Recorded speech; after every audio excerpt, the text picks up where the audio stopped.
हाय, मी वैभव. काल आपण पाहिलं की निफ्टी म्हणजे काय.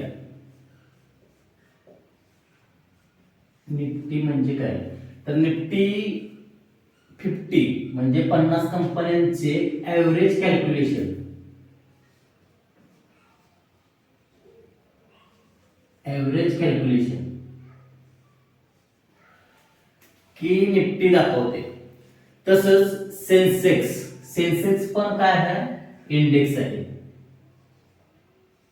इंडेक्स आहे, हा काय दाखवतो, हा दाखवतो 30 कंपनी, ज्या टॉप 30 कंपनी आहेत त्यांचे ऍव्हरेज कॅल्क्युलेशन हा सेन्सेक्स दाखवतो.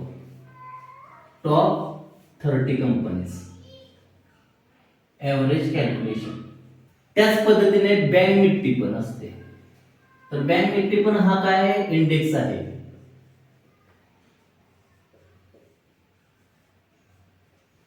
तर तो 12 बँक्स, याच्यामध्ये फक्त 12 ओनली बँक्स असतात.